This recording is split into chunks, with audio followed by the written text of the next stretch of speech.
Hello everyone, welcome back to the channel. Today we're going to be doing a video that's going to sum up a little bit of the season previews we have been doing in the last couple of weeks, and that is going to be a NBA standings projections video, as you would have seen from the title. I won't necessarily be laying out all of the tiers, or I should say more specifically seeds, in the standings, but I just kind of want to give a general idea of where I expect everyone to be, and then some of the potential playoffs we may get, but I'm not going to be too worried about labeling everyone at the bottom of the conferences in terms of where they're going to finish. With that being said, let's just get right into it. And so, the Eastern Conference, starting with the teams that I believe do not have any slightest of a chance of getting into at least even the play-in games, that would be the Pistons, the Knicks, and the Cleveland Cavaliers. They just don't have the talent on these rosters, in my opinion. The Pistons, even with Blake Griffin healthy, I don't think are good enough. Although I don't think Blake Griffin will be healthy, and so that's even more the reason. The Knicks just have a lot of young talent, some of which will play, some of which won't play, some of which isn't that great, and some veterans that are just meh. In Cleveland, there's still a few pieces away, in my opinion. They do have Kevin Love, they do have Andre Drummond, they do have Darius Garland, they do have Kevin Sexton. I just don't know how good that group, Colin Sexton, I don't think that group correlates to winning very well at this point in time, in my opinion. And Kevin Love obviously is a concern with injuries, and their defense is a little bit lackluster, but nonetheless, those are the three teams I would probably not consider at all to be in the play-in games. With respect to teams then that I expect to be in the 8 seed to 12 seed range, all teams that I think do have a chance in getting into the play-in games, the Bulls, Orlando, Charlotte, Atlanta, and the Washington Wizards. All of the teams going from the lowest seed to the highest seed, so I have the Bulls finishing 12th, Orlando 11th, Charlotte 10th, Atlanta 9th, and the Wizards 8th, which would mean that we would have Charlotte, Atlanta, the Wizards, and my number 7 seed Pacers in the play-in games. I wouldn't be surprised if the Bulls or Orlando jump up. I don't think there's too much separating some of these teams, although I think the Wizards and Atlanta do have better rosters, but I think any one of Charlotte, Orlando, and the Bulls could definitely get that last play-in team seed. Do any of them do anything with it? Probably not, but so it's they get in, they get a little bit of money from it, then they get some experience, right? So it is what it is, and you take the positives from it. But with regards to the rest of this Eastern Conference, I think 1 to 6, fairly specifically 1 to 7, although I think the Pacers are a little bit a step behind the rest of the other 6, but still very good, and probably above all the other teams in the conference. But 1 to 6, although probably more specifically 2 to 6, because I think the Bucks will have a much better regular season record than everyone else. It's tight, man. It's tight. There's a lot of good teams. You have the Celtics, the Raptors, the Heat, the Nets, and the 76ers. And for me, I have the Celtics at the 2, the Raptors as 3, the Miami Heat as the 5, the Nets as the 4, and the 76ers as the number 6 seed. I think the Celtics are going to be a really good regular season team. I think their lack of depth is going to hurt them come playoff time. There's going to be fatigue there. But I think in the regular season, their offense is just so strong, and their starting unit is so dominant that's going to play in their favor. I don't think the Toronto Raptors are going to be a great playoff team this season. However, I do think that roster is built very well for the regular season again, and so I think that's why we'll see them higher up in the conference again than some people would expect after losing more pieces. I don't have the Brooklyn Nets as high as some people do. Maybe they'll surprise me and they will finish higher. I just think it's going to take I just believe there has to be some growing pains with the first-year head coach integrating 2 star players into a team in which Durant hasn't played at all on that team yet, and Kyrie hasn't played hardly any of the games on that team yet. So I think there's going to be a little bit of an integration period there and some growing pains, but I think they'll still be very good. And as I mentioned, 2 to 6 is going to be very close. This could completely flip-flop, right? And then Miami, I still think, even though Miami did really well last season in the bubble, I still think Miami's a much better playoff team than they are a regular season team. So I don't think that good stint for them in the bubble is going to reflect in a good result in the regular season this season. And the 76ers I have at 6th spot, but the 76ers could also end up being the 1 seed, man. I don't know what to expect of the 76ers. They've added more shooting. which is what they needed. They needed more perimeter shooting around Joel Embiid and Ben Simmons. And now have Doc Rivers in, who undoubtedly is a better coach than Brett Brown, and hopefully he can get something better out of Joel Embiid, try and utilize him properly and not overuse him, keep it healthy. Dwight Howard now behind him to take some minutes.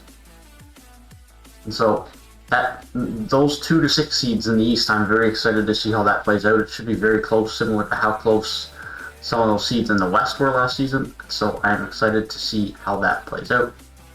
With that being said, let's get ahead and look into the Western Conference. Was there some teams that can't make the playing games in the West? I'm not saying some of the other teams are likely, but there's probably only one team that I can consider I don't think can get into the playing games, and that's OKC. OKC have Shai Gilgeous-Alexander, and that's about it. Al Horford, Lou Dort. It's by far the weakest roster in the league, right? But Shai Gilgeous-Alexander obviously is a great future talent. Lou Dort looks like he has potential, and they have an absolute abundance of first-round picks, and so their future is bright. Nonetheless, with regards to teams that I think is going to be fighting for those playing games, it's a lengthy list. From least likely to most likely, in my opinion, I have the Spurs, the Kings, the Timberwolves, the Pelicans, the Grizzlies, Houston, the Suns, and the Warriors. I don't think any of those are playoff locks. I don't think any of them are necessarily even locks to get into the playing games. I think those are all very tight, specifically Memphis, Houston, Suns, and the Warriors, but Pelicans, Timberwolves, and Kings could definitely push in. Spurs I find a little bit less unlikely, but I just find it hard to bet against the Spurs. They still have their Rosen and Aldridge. So, nonetheless, that bottom is very strong. Spurs, weaker, but still good. The Kings, hoping Buddy Hield can have a better season this year, and De'Aaron Fox, obviously, being very good for them. And then hopefully Marvin Bagley can stay healthy. The Timberwolves getting their first full season of D'Angelo Russell and Karl-Anthony Towns, and now adding first overall pick Anthony Edwards to the team. They're going to be a very high-powered offensive juggernaut. The question is who can defend on that team, and can they defend at all to keep themselves relevant and competitive. Pelicans are going to win into year 2 of Zion Williamson, another year of Lonzo Ball, another year into Brandon Ingram. And this is a very talented roster with a lot of good young players. I'd love to see them make a step forward this season with the defensive addition of Steven Adams at center as well. And then Memphis, I really like Memphis, man. Ja Morant and Jaren Jackson Jr. is going to be one of the best duos in the league in a few years, in my opinion. JV is still there. Dylan Brooks is still there. There's a lot to like on that team. Houston, we don't know what's going to happen yet. James Harden is, we don't know what's going on with James Harden right now. The Suns had a nuts run in the bubble, going 8-0. Still, unfortunately, not making the playoffs while going 8-0. But now with the addition of Chris Paul, it's going to be a much more dangerous team. And then the Warriors team, now Curry coming back after being out for most of last season, Klay Thompson out again, and Draymond Green still out for at least a little bit to start the season here. They're going to be a team that we would think are going to be good, but remains to be seen. It remains to be seen. But for me, my 6 playoff locks, and that's the top 6 seeds, it's possible that the Warriors or the Suns or Houston, if they really catch fire and are good, maybe bump out Utah out of my 6 seed. I don't think Utah are as much of a lock as the rest of these teams for me, in my opinion. That is possible, but I do have Utah at the 6 seed. And then for the rest of the way up, I have Portland at the 5. I really like what Portland did this offseason, bringing in wing depth, bringing in Robert Covington and Derek Jones Jr. I think that was much needed for them. They also brought back Enes Kanter and Harry Giles, so they have really good center depth now behind Jusuf Nurkic. So I think they did a really good job of acquiring that wing depth, which has been the biggest weakness on this team for the last couple of seasons. And I think this is the best roster they've fielded in the Damian Lillard and CJ McCollum era. The 4 seed, I have the Dallas Mavericks. I did have them higher, but injury concerns with Porzingis, maybe they just don't get as high as you would think. But this team is obviously very talented. I think Luka Doncic is just going to be an MVP candidate this season. I look for this team to be very dangerous again. In the 3 seed, I have the Denver Nuggets. Obviously, a team that was very hot in the bubble last year. I really like their upside. I really like Jokic. I really like Jamal Murray. Michael Porter Jr. is a good young promising talent. Bol looks like he might be coming into something decent as well from what we've seen of him early on in preseason and in training camp. It remains to be seen how much floor time he gets. But their lack of a wing defender now with Jeremy Grant, Leon, concerns me, because Michael Porter Jr. is going to be logging most of those minutes in those roles, as well as Paul Millsap. And neither of those guys at in these stages of their career, with Michael Porter Jr. just not being a good defender, and Paul Millsap, who was a decent defender, but not exactly on speedy wings and is even slower now. So I question where their wing defense is going to come from. That's my biggest concern with this team in a league, or in a conference, I should say, that has Doncic, Kawhi Leonard, and LeBron James that they're going to have to contest with to get anywhere on success in this conference. And so with that being said, I have the Clippers at the 2 seed and the Lakers at the 1 seed. Nothing needs to be said here. The Lakers won the NBA Finals last season and they added Dennis Schroeder, they added Montrezl Harrell. And yeah, I mean, they were not complacent. They won the finals and they improved the roster. So kudos to them. Marcus Gasol got added as well.